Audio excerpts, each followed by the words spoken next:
Hello, everyone. And I'm delighted to be with all of you from nearly 66 clubs. Thank you for inviting me to this meeting. I see so many of you here, and I find a few of my friends, people, and the topic is the power of one. To me, any great idea, any great thought, any great movement, any great discovery, it all started with just one person, with one organization, with one thought. And to me, that's the power of one. And one of the best examples is Rotary itself. The thought of one lonely lawyer 116 years back, and look what it has resulted into. That's what I call the power of one. One person's thought, followed by, of course, sincerity and a lot of hard work. Look where it can take. Within our organization itself, one thought 35 years back, and look what we have done with that. The thought of eradicating polio from the world. It gives me goosebumps even after 35 years when I think of eradication of polio. In the history of mankind, we've just eradicated one more disease, that's all. Each year, somebody gets a Nobel for the medicine, but the disease hasn't gone.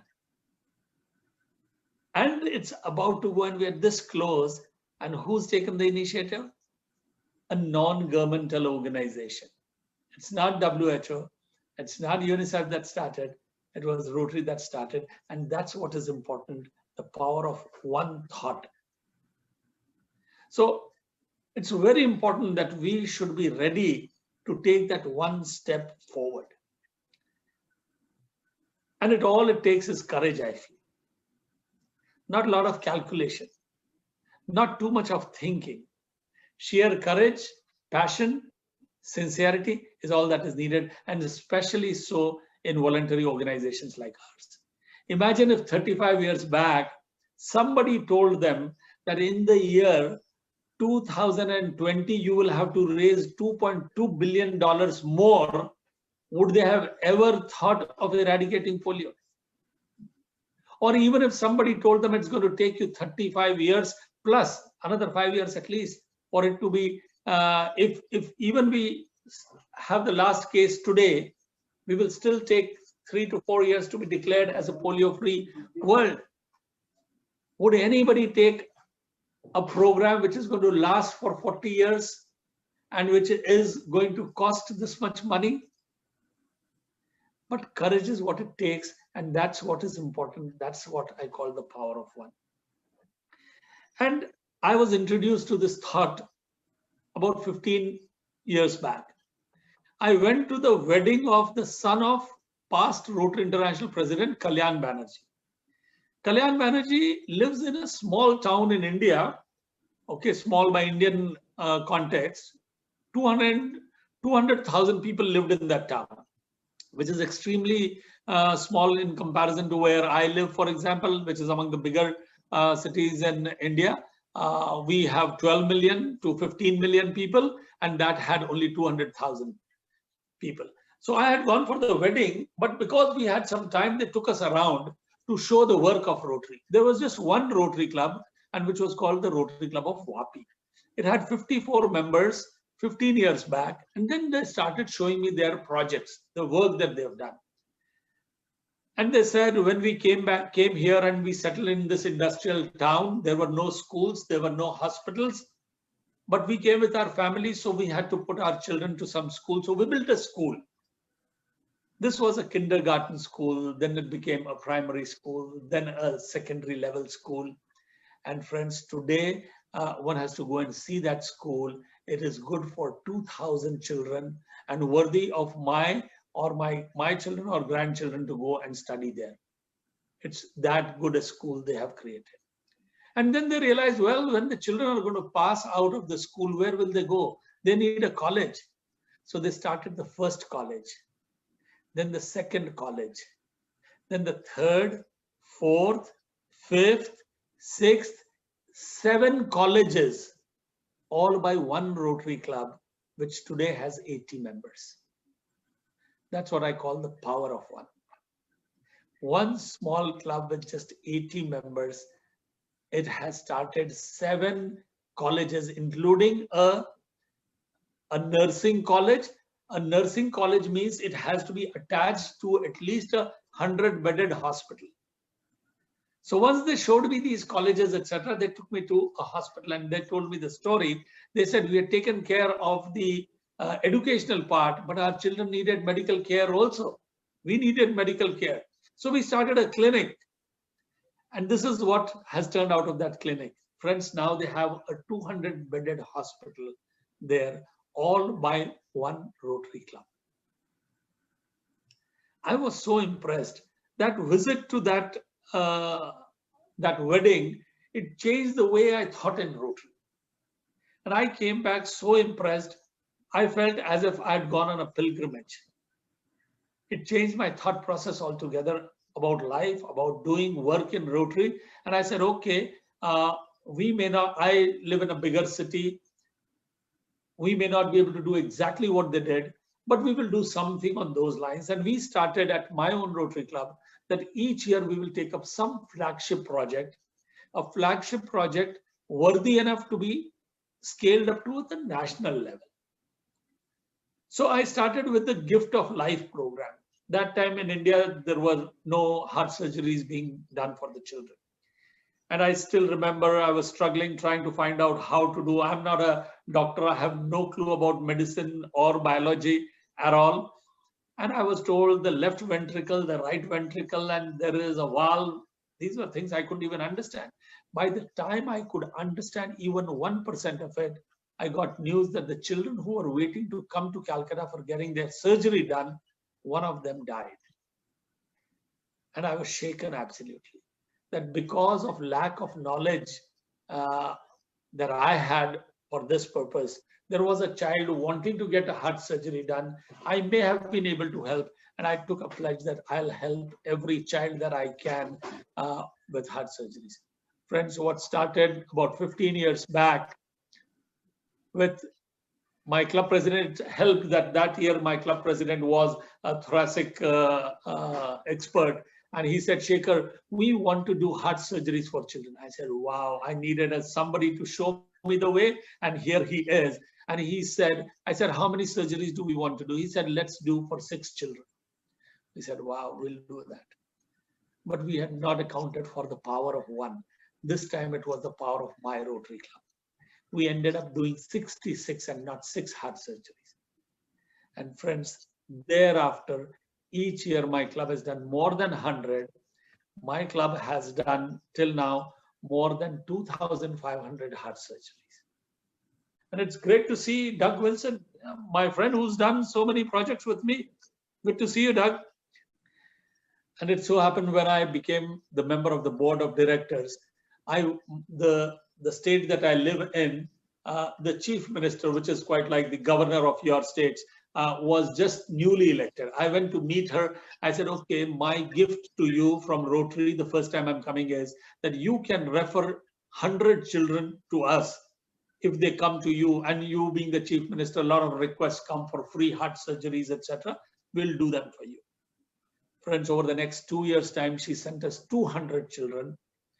And the best part was, just after the 200th child, she started it as a statewide program. Now, any children in my state, if he or she wants to get a heart surgery done, the government pays the money for that. And to me, this is what Rotary's role is. And this is what I call, when I was being introduced, Rotary's role in nation building. What has started in my state has now got started in many other states. Children there get heart surgeries done, and they get it done either at a hugely subsidized cost or free of cost, only because Rotary showed the way. You also heard that I am on the board of Shelter Box, but that's a very recent thing. Long time back, I saw Shelter Box and I was really impressed by the content, the way they worked, etc. And we did use the shelter boxes during tsunami. But just post tsunami, our government stopped all relief material imports. So shelter box also was stopped. So it struck me that, okay, when we want to do a flagship project, I started something called the shelter kit. Now, this was quite like the shelter box. It was a big container, a big trunk, which contained 52 items of daily use. Absolutely the thing required by people who are fleeing from a disaster. For them to go back home and start their home, it had everything. It had the tarpaulins to create the tents for themselves, blankets, bed sheets, clothes for an entire family, 2 sets of clothes, cooking utensils, eating utensils, a stove, jerry can for water, water purifying tablets, etc., everything. And soon enough, there has not been a single disaster in India, major disaster, where shelter kit is not amongst the first relief materials to reach out to people. Till now, we have done more than 15,000 families have been helped over the years by the shelter kit program in India as well as in Nepal. And now, again, my state has itself started the shelter kit program. So what I'm trying to get at is, it's not the size of the club. It's what you have within you. That's what is important. So I'm very happy. So what if you are only 17 members? I'm extremely happy to be with all of you because I understand the power of one. And let me tell you, the last story which happened when I was the district governor, I was just told that here is a club, the governor previous to me told, here is a club which needs to be shut down. It has only 8 members who do not have any meeting. It doesn't function, nothing. So I spoke to the incoming president, maybe somebody just like Mike, you are today. This gentleman was Hira Lal Yadav. So I told Hira, this is the recommendation I have. What do I do? He said, sir, you tell me what's to be done. I said, why don't you start a flagship project? Why don't you do something that will bind the Rotarians there? That idea struck him. They had very meager resources. They are in the outskirts of the city, not very affluent area, but they agreed to set up an eye hospital. I went, they showed me the space. We said, okay, we will do a we'll do a grant, matching grant at that time. And in 1 year's time, within the year itself, he not only got the space, he got the equipment, he got the people to do it, and he started and got the hospital started the same year itself. And that set a trend. Since then, Hira and I have together put up more than 15 eye hospitals. Hira today is an expert on eye matters. Each year, these hospitals do more than 50,000 eye surgeries, and at least 10 times more people are given eye care. That again showed the power of one. Just 8 members, and it was a turnaround for a club. Not only turnaround for a club, but it paved the way in our part of the world, where in my own city, we now have 11 eye hospitals by Rotary, ranging from small, medium to large, all because somebody had, just with 8 members, had the power of one, but the passion of so many. And these are just some of the stories. The literacy program that we do in India is a story that gives me goosebumps when I think the impact it is having. Today, during the pandemic, when children were not going out of homes for 12 months, the Prime Minister one day mentioned that we would want our children to be taught at home through distance learning, e-learning. I heard him say that. In just 2 days, I wrote to the Prime Minister. Normally, one doesn't get a response quick, but we did. In another 10 days' time, we were already signing a memorandum of understanding with the government to say that we will give you the entire content from standard 1 to standard 12. All children will be able to study audiovisual content on televisions created by Rotary. And friends, you'll be happy to know the last number is more than 100 million children.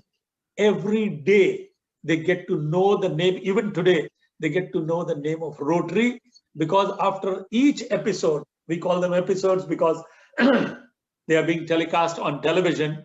It comes as a 30-minute capsule. It teaches history, geography, math, science, everything.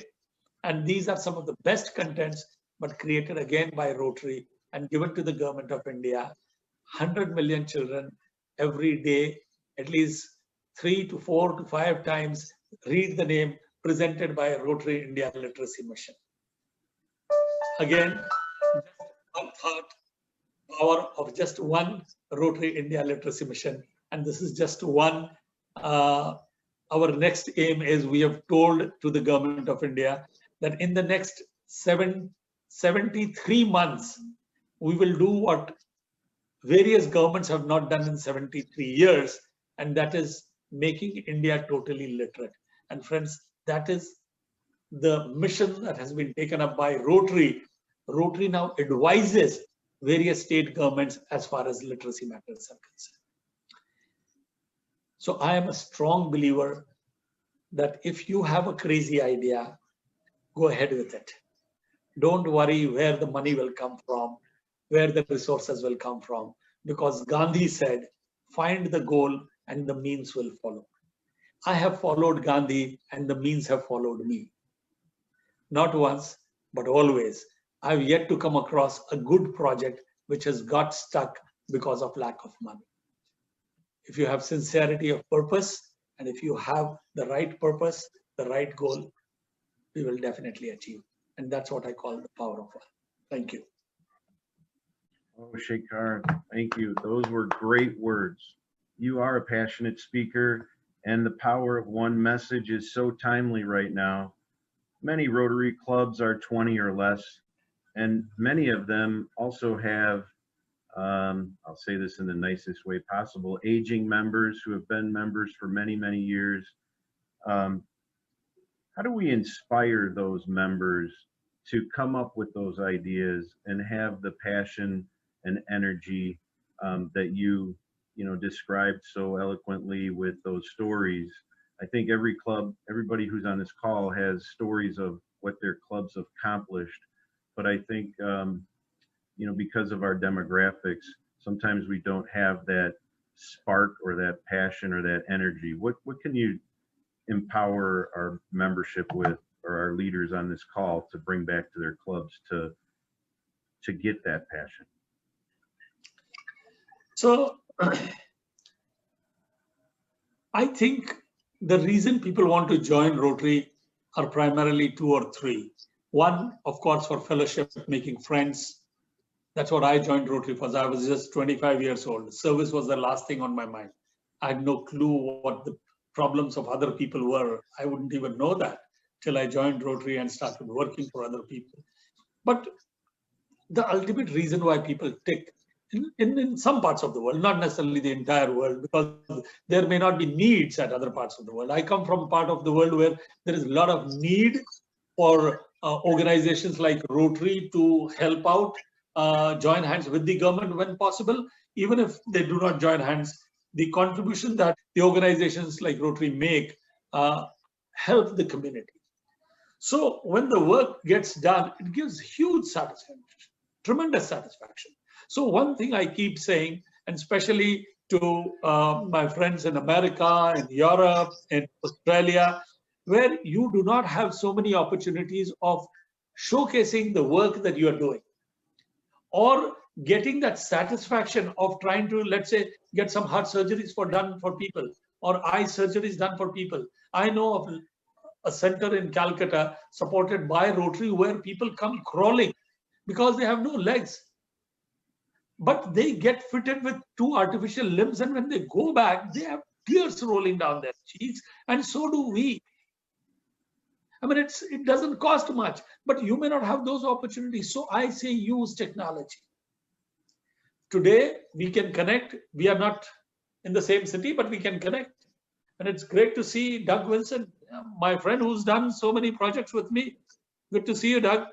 So what you could do next time is, when Doug does a project in Calcutta next time, Doug at his club meeting should ask me to showcase those projects, and all the club members of Doug should be able to see that project during their club meeting.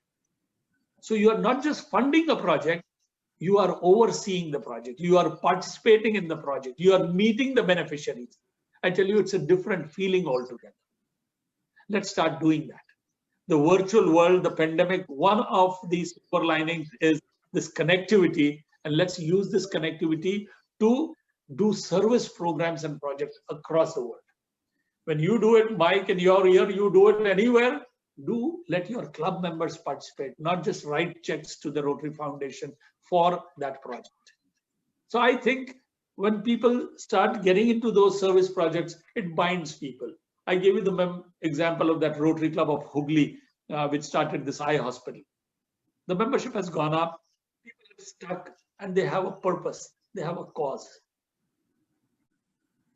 Thank you, Shekhar.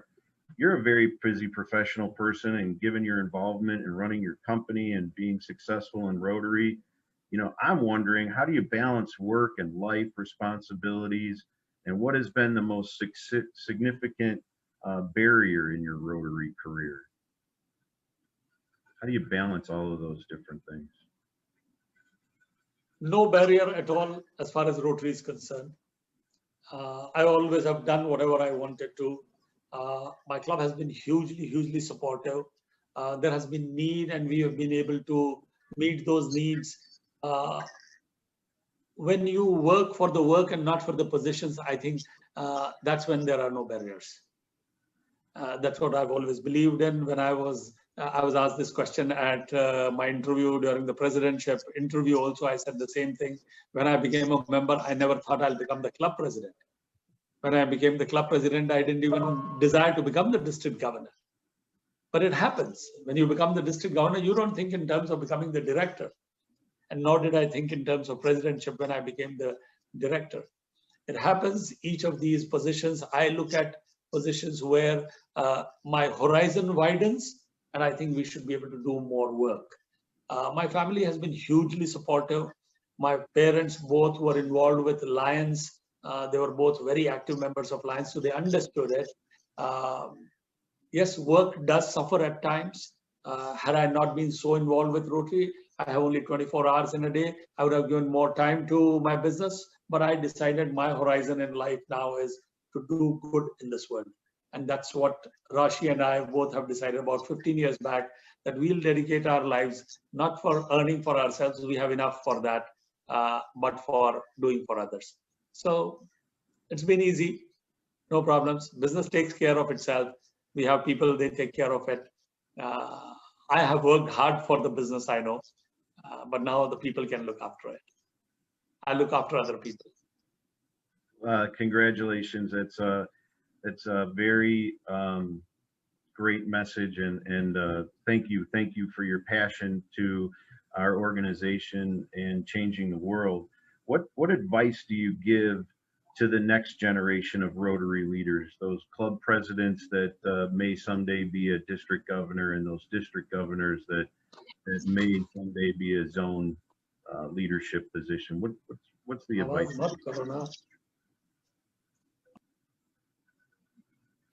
So the first thing I always say is Rotary is an organization of volunteers. A volunteer is a person who says, yes, I will. So if ever anything is offered to you, asked of you, please do not say no to it. We have to find time. Only busy people are asked to do things. Those who have a lot of time not doing anything are never asked to do anything really great. So we'll have to find time. And it's a great thing. I've realized helping other people, trying to do good for other people is the best way to live your own life. And if it's the best way to live your own life, why not do that? So I would just give the same advice. Service is the rent we pay for the space we occupy on this earth. You are fortunate, you are living in a country where everything is there for you. So you go to the washroom and you open the tap and there is water. There are people who have to walk 3 to 5 kilometers to just get one bucket of water. And these are women who go fetch that water and bring it back their home. We go to the kitchen and we just, at the click, there is a lighter and the gas starts, the burning. The gas burner is there. And there are some parts of Africa where people have to walk for kilometers just to get dead wood to be able to start a fire. So to be able to help such people halfway across the world, people who are blessed, only they are able to do that. And I think Rotarians are blessed. I've seen Doug Vincent come so many times to India. He did not have to come to India. These were not pleasure trips that he came for. He came for ensuring those heart surgeries. He wanted to meet those children. He wanted to give those drops. Hundreds of you have come to India, to Africa, just to give those 2 drops. Why? Because of your passion to help other people. And I'm sure when you gave those 2 drops, those moments are immortal in your life. So I think that's the only advice I would want to give to young people. We are too busy looking after ourselves. It's time that we looked after half the world, which needs to be looked after. So one of the challenges of Rotary, I believe, for the future is inviting others to join Rotary. And I do agree that we need a balance of young people, older people, diverse people. For the club members that, the 1.23 million club members that you're going to be speaking to, what would be the answer that you could give to us of why should I join Rotary? When we're out talking to our colleagues, our neighbors, our friends, people at church, and they say, why should I join Rotary? What would be the best answer? So that would be a speech entirely for another day, okay? But in short, the elevator speech for that is Rotary is an amazing organization full of opportunities. Opportunity of friendship, fellowship, networking, opportunity of leadership, opportunity of using your own vocation to help other people, opportunity of giving back something to the community, opportunity of serving people, opportunity of giving back, giving to people, and all of this put together, your personal opportunity of bringing peace in this world. Thank you. What do you hope your legacy will be from your time as Rotary International President? What do you want the organization to remember from your time as service?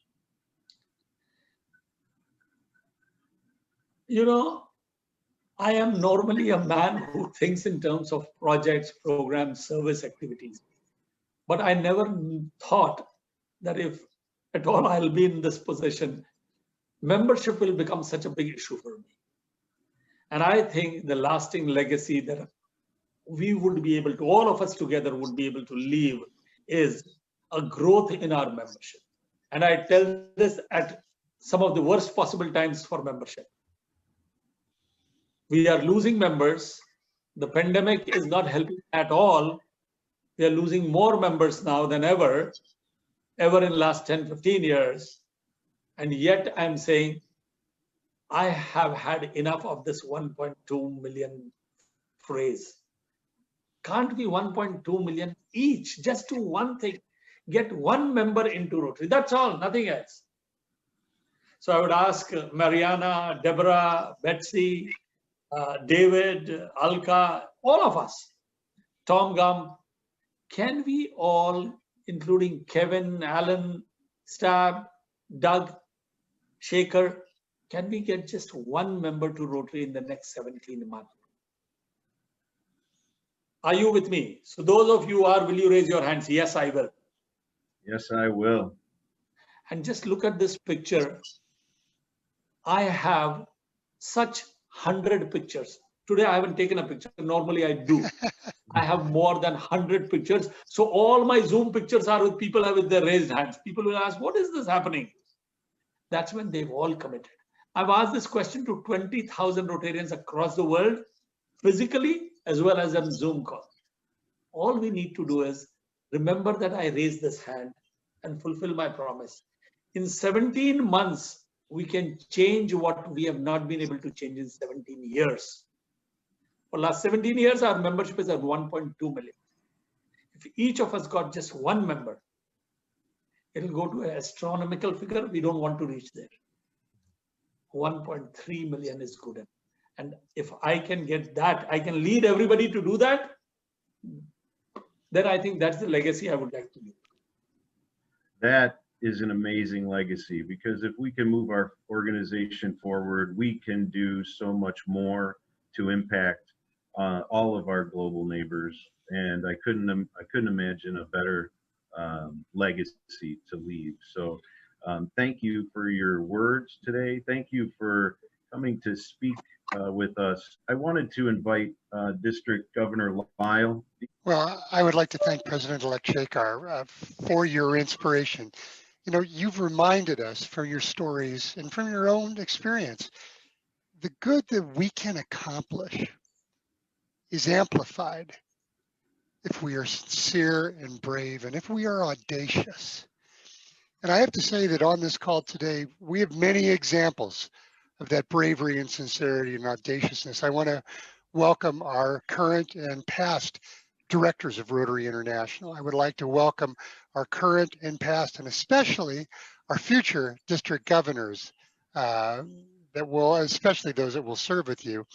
And I have a special welcome. One of our attendees today is Sylvia Whitlock, the first woman president of a Rotary Club in the world. Without the leadership of Sylvia, of Floyd, of Larry, and of course of you, President-elect Shekhar, we would not be the organization we are. You inspire all of us. Thank you so much for your words today.